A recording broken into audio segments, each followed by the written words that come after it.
The Adventures of Sherlock Holmes, starring Basil Rathbone and Nigel Bruce.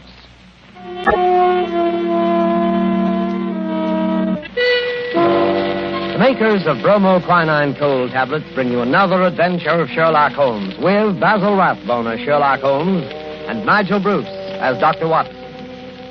Watch out for colds, ladies and gentlemen. They're very prevalent now, and a little cold may be the start of a serious illness. What you want to do at the first sign of a cold is take famous bromoquinine tablets. Bromoquinine tablets are made for one purpose and one purpose only, and that is the relief of colds. They act fast, give you speedy results, and that's what you want when you have a cold. Bromoquinine tablets are known the world over for their efficacy. Trust to reputation when buying a medicine. Do this when you feel a cold coming on, and you'll ask for bromoquinine cold tablets. And now, as we make our way through the night to Dr. Watson's hospitable door, we notice a feeling of spring in the air. The buds are swollen on the trees, still black and dripping from the rain. There's the smell of warm, damp earth. Delicious. Hey, Mr. Manning? Well, hello, Dr. Watson. I didn't see you in the dark. Yes, I've been out checking up to see if my magnolias survived the winter. Any casualties? No, they all seem to be fairly bursting with buds. There's nothing as delicious as that first faint whiff of spring. All is treacherous. Come along to the house before we both catch our death of cold. After you, sir. Not at all, my boy. None of that age before beauty nonsense. I'm not as decrepit as all that. Oh, what's this? The front hall littered with trunks and suitcases? Oh, yes. I'm afraid my annual wanderlust has broken out rather early this spring. I'm off on a little jaunt first thing tomorrow morning, but come along into the study. Does that mean that this is the last of our storytelling evening? For this winter, yes, I'm afraid it does. Well, I trust I'm not too forward if I hope to be invited back again in the fall. Oh, of course not. You know we'll be waiting for your return. Oh, thanks very much. It's very, very decent of you to put up with the meanderings of an old fellow like myself. Huh? I appreciate it, you know. But sit down, Mr. Manning. Sit down there, over there, in the usual chair. Let's get on with our story before I get all glittery and sentimental. You're going to tell us about Professor Moriarty tonight, aren't you? Well, I had intended to, but I've changed my mind. I'm going to tell you the adventure of Retired Colourman instead. Retired Colourman? Isn't that a military term? No, it isn't. Mr. Josiah P. Amberley had been the junior member of Brickfall and Amberley, manufacturers of artistic paint boxes. He made quite a tidy little fortune. Retired from business at the age of 61, bought a house at Lewisham and then settled down. The next year, 1897, I think it was, the old fool married.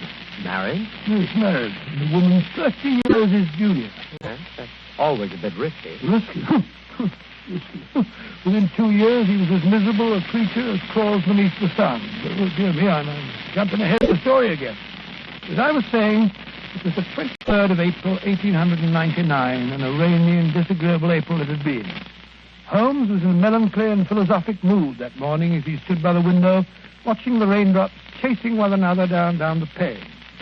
Rain had always depressed him when he was not working on a case. When he was working on a case, I don't believe he realized that there was such a thing as weather.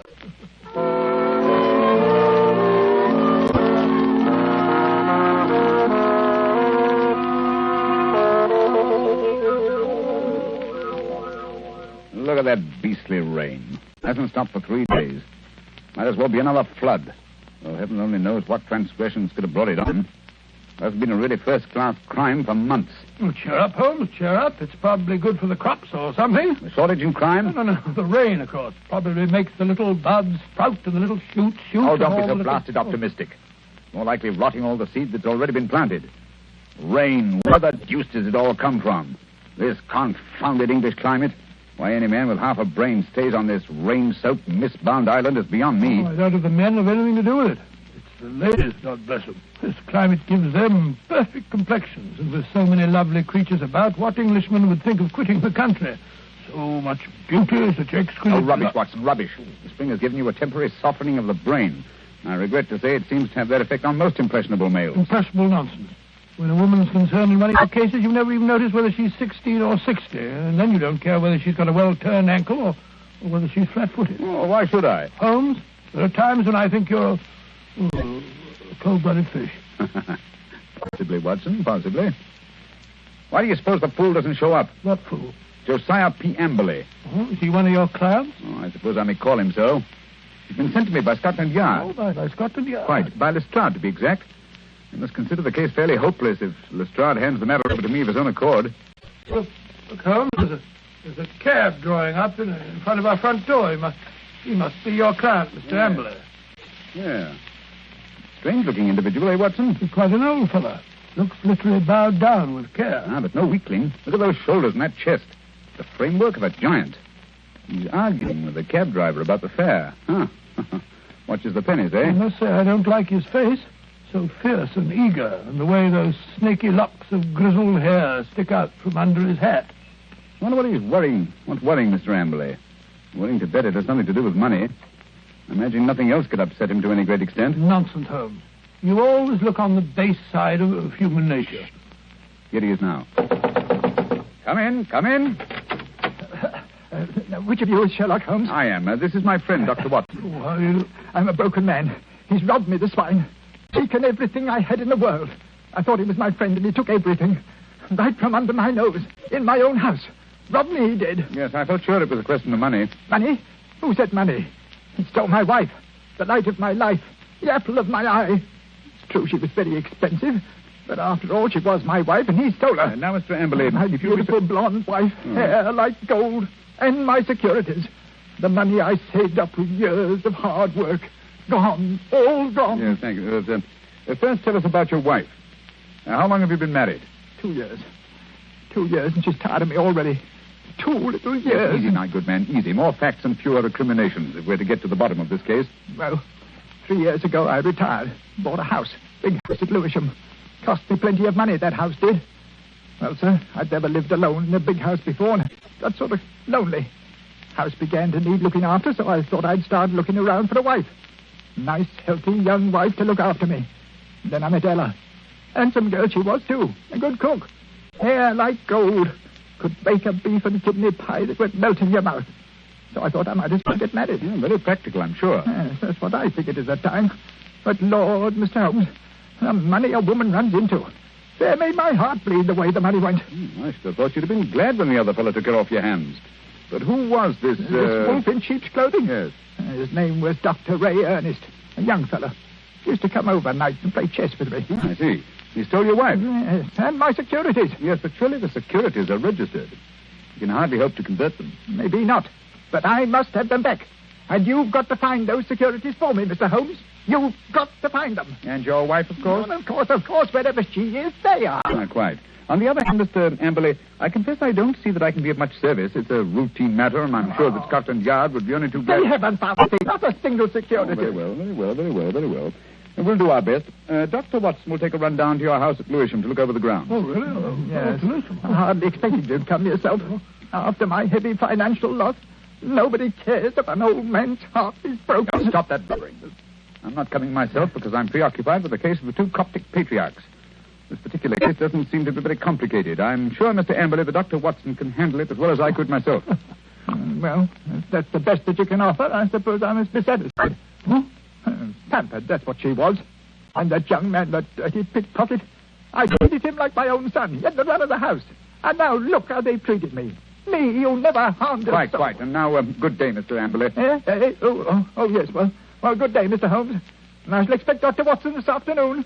You have my address, I believe. Oh, the ingratitude, the rank ingratitude of it all. I must say, Holmes, I like the way you've shoved all this off onto my shoulders. Coptic patriarchs, indeed. You just don't want to go. Right, Watson, right, the very first time. You've been begging for a case all to yourself for months. Well, here it is. Yes, and a nice case you've given me, I must say. That old skinflint. Oh, my daughter, oh, my ducats, eh? The emphasis on the ducats, if I'm not mistaken.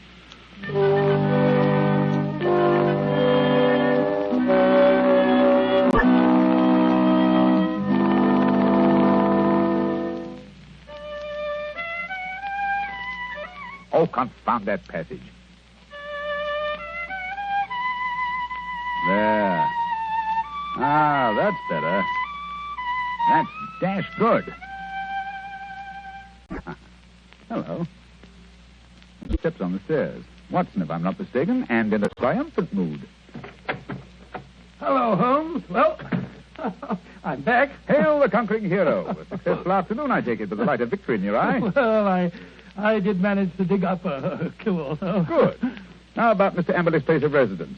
What's it like? Well, he calls it the Haven. Oh, charming. Yes, isn't it? I think the place would interest you, Holmes. You know that particular quarter, the monotonous brick streets, the weary suburban highways.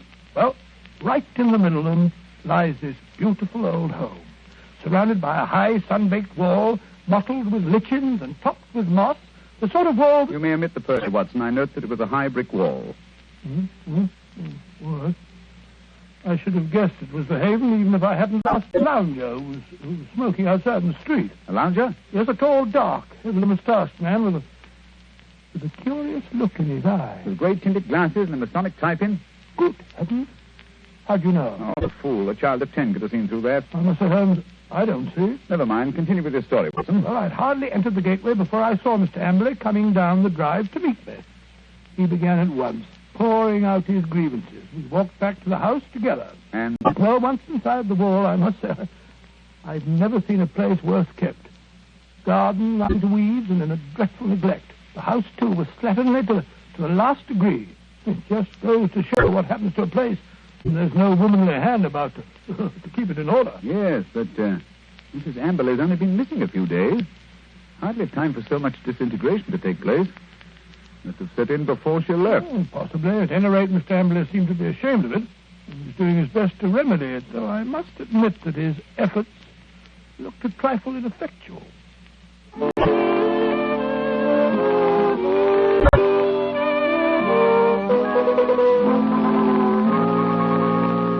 What's to become of me? What's to become of me? My wife gone, most of my fortune stolen. Oh, come in, Dr. Watson, come in. Here you see what remains of what used to be called my home. An Englishman's home is his castle, so they say. But home is where the heart is. And my heart... Look out, Dr. Watson, look out. That woodwork's just been... Oh, look at that. My best pair of trousers. Too bad. Careful. You almost get into that pot of paint. Oh, dash it all, Am. This is absolutely the limit. Sorry, I shouldn't have left that pot of paint in the middle of the passage, I suppose. But when one's alone in the house, one forgets. Alone? So you've been doing this painting yourself? It must strike you as strange occupation under the circumstances. One must do something to ease an aching heart. And step in here, Dr. Watson. This is my study, my sanctum sanctorum. Oh, sanctum sanctorum. I see you've just finished painting woodwork in this room, too. What a smell of paint. Yes, it's not dry yet. That's why I have a fire in here. Now, let me see. Where did you keep your securities? In the safe in that wall. This room is really a strong room, like a bank, with an iron shutter on the window and an iron door, burglar-proof. Ah, that's the irony of it. No thief from without could have taken my money, but my wife, my own wife. There's a picture, Dr. Watson, on the mantel, taken in a wedding dress. Nice-looking girl, Emily. It doesn't look the sort... the viper, the ingrate. Oh, really? Why, that very night, I bought 2 upper circle seats at the Haymarket Theatre. Wanted to give her a treat, I did. Oh, didn't she go? No. Last moment she said she felt sick. Said she had a headache, she did. I believed her, went alone. When I came back, she was gone. The safe was right... Just a minute. What night was that, Mr. Emily? Last Thursday. Oh, Thursday, was it? Yes, an unused ticket. Money wasted. She was always wasting money. May I have that ticket, Mr. Emily? Hold on. You thrown it in the fire. No, why? I want to get rid of it. I want to get rid of everything that reminds me of her. Here, give me that picture. Well, I see. There, into the fire she goes, closer. May her soul burn in torment. Her picture's burning now.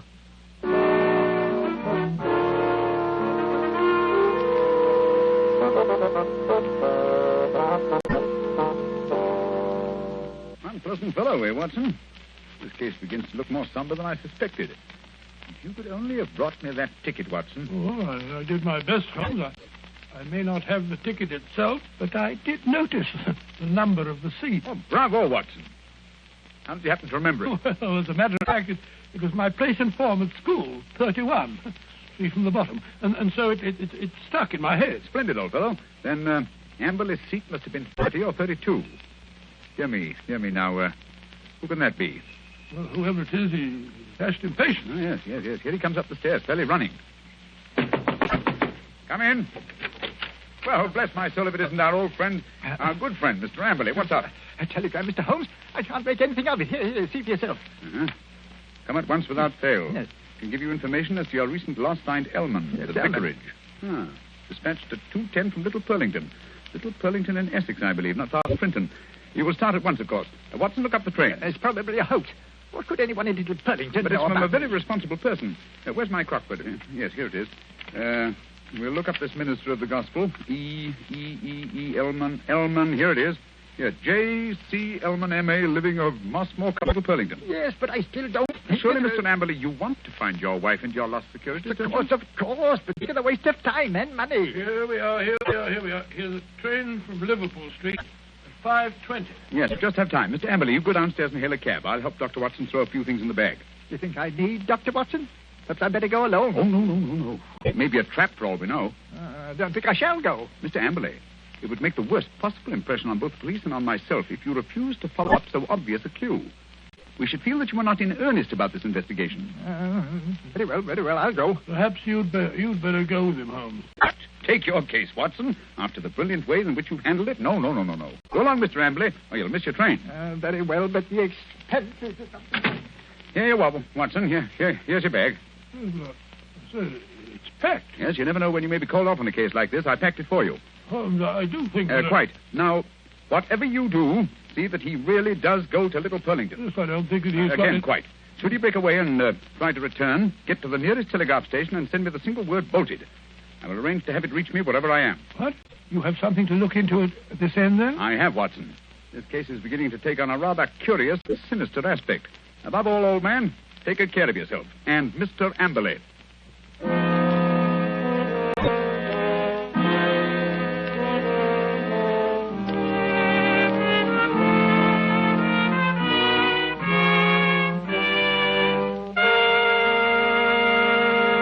Before we find the outcome of Watson's curious mission, ladies and gentlemen, I have a few words to say. Here's what you want to do when you feel a cold coming on.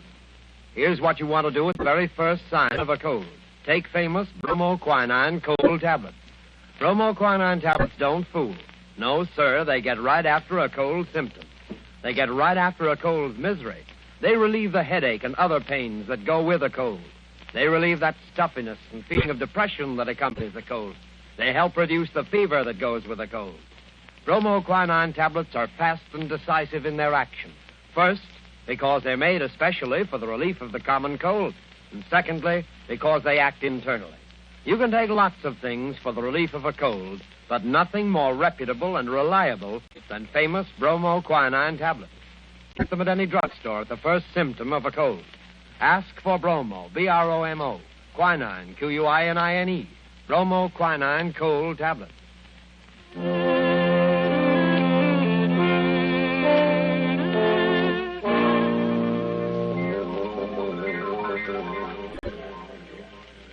Confound this rain. Everything's as dark as a black hole of Calcutta. The haven. Shitty little haven this is. I can find a window unlatched. Not much chance on the first floor. The old boy's 2 quarters. Ooh. Second-story window, perhaps. Now, if I can manage to scale this porch pillar. This confounded rain. Just slippery as a greased pole. Come on. Hey, there we are. Yeah. Here's the window that's unlatched. Easy. Now. 1 foot over the sill. Up with your hands. Up with them, I tell you. Thought I wouldn't see you prowling around down below, eh? Well, I've caught you red-handed.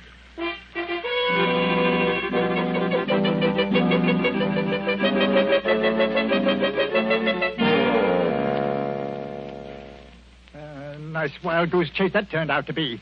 That friend of yours, Sherlock Holmes, is a fool. I'm sure, Mr. Amberley, if you'll call and see him, he can explain. Explain nothing.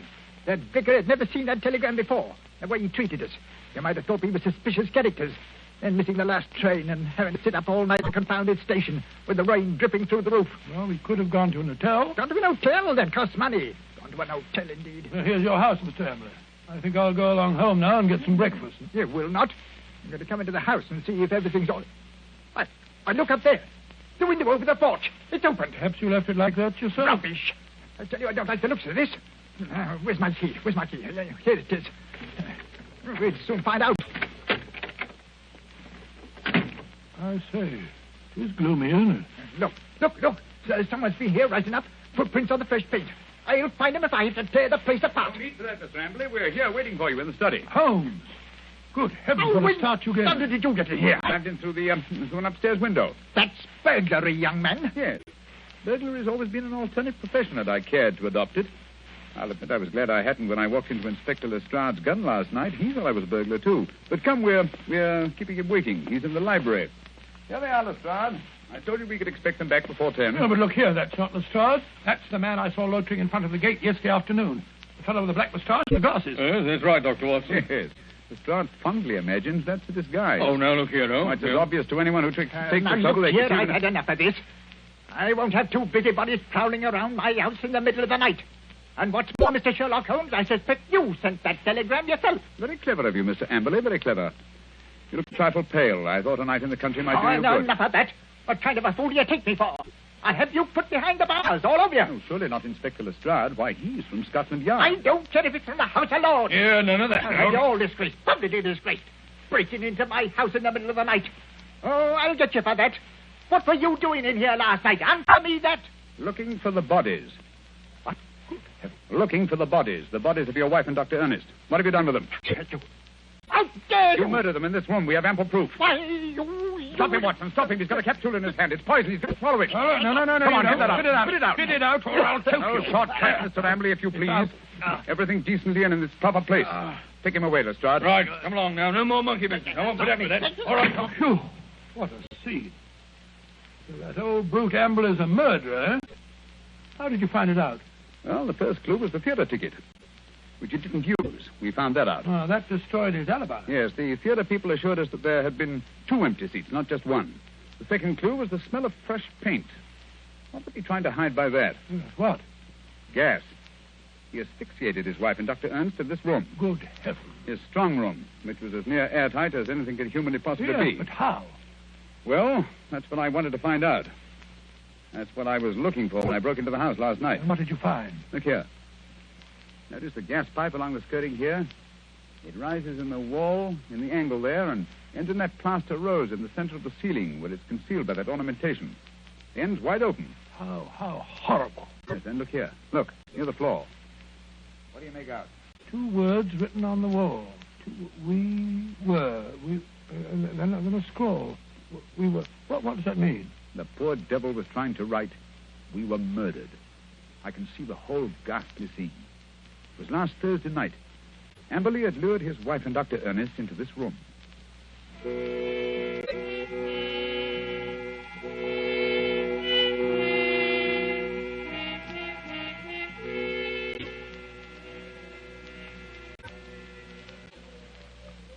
Oh, listen to that wind. I wish it would stop. It's not so bad in this room.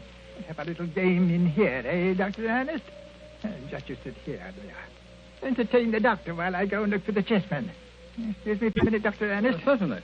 And if you don't mind, I'll close the door. There's such a draft. It'll be much cozier in here with the door closed. Much cozier. If that wind only wouldn't howl. I feel so depressed. Is there something terrible we're going to happen? Oh, nonsense, my dear Mrs. Amberley. This house is getting on your nerves. Is it any wonder? He gets worse and worse. Oh, Dr. Ernest, I'm so frightened. You must go away. What? Now, don't be alarmed, Mrs. Amberley. I've had your husband under observation for some time. I'm afraid he isn't quite normal. It isn't safe for you to stay here any longer. But, Dr. Ernest, don't you understand? I can't leave my husband. Heaven knows what would happen if I left him alone. We could get a nurse to take care of him. You can't stay here with him. What was that? Josiah, he heard us. He was outside the door listening. Oh, Dr. Ernest, this is terrible. What can we do? Listen. You hear that? It's the gas. Someone's turned on the gas. I can smell it. Hurry. We've got to get out of here. What? Oh, the door's locked. He's locked the door. Amberley! I say, Amberley, open the door. Quick, the window. No, that's locked, too. The iron shutters. Amberley, let us out. You realize what this means? He's going to kill us. He must have gone mad, I'm afraid. Yes, it's what I was afraid of. He's a maniac. A homicidal maniac. Oh, this is horrible. We're trapped. What a fool I was. What can we do? I feel so faint. I can hardly breathe. Here, lie down on the floor. The air's better down here. It's no use. I can't stay awake. I don't mind anymore. I'm quite all right. Really. Mrs. Amberley. Mrs. Amberley. Don't give up. I feel faint, too. I must warn people. It's dangerous. I can't think. God, I can't breathe. I can't think.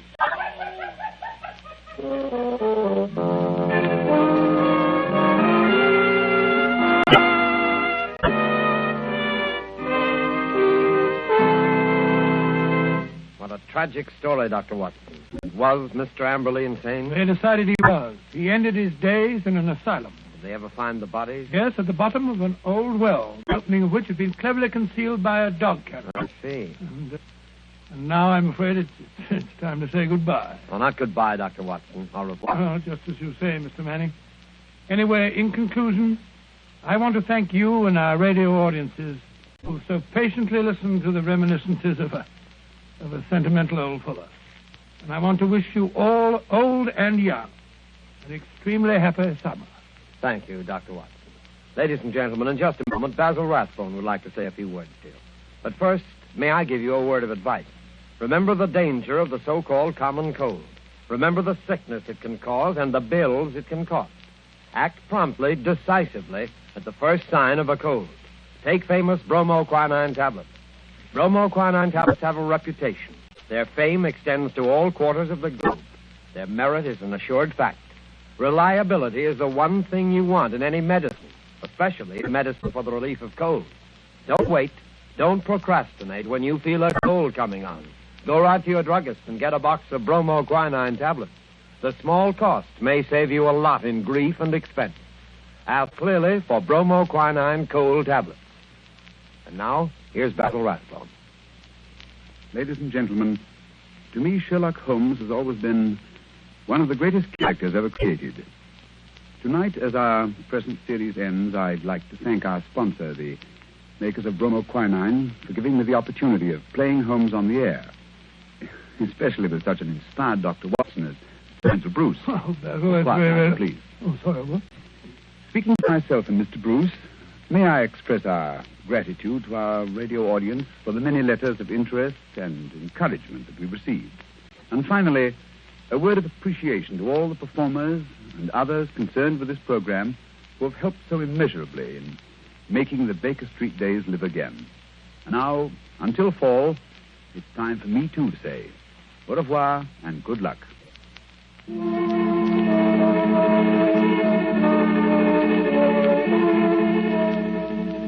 You have been listening to a Sherlock Holmes adventure adapted by Miser from Sir Arthur Conan Doyle's story, The Retired Colourman, with Basil Rathbone as Sherlock Holmes and Nigel Bruce and Dr. Watson.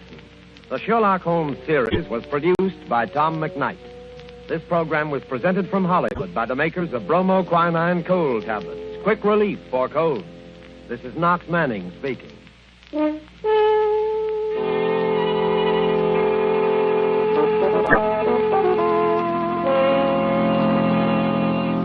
This is the National Broadcasting Company.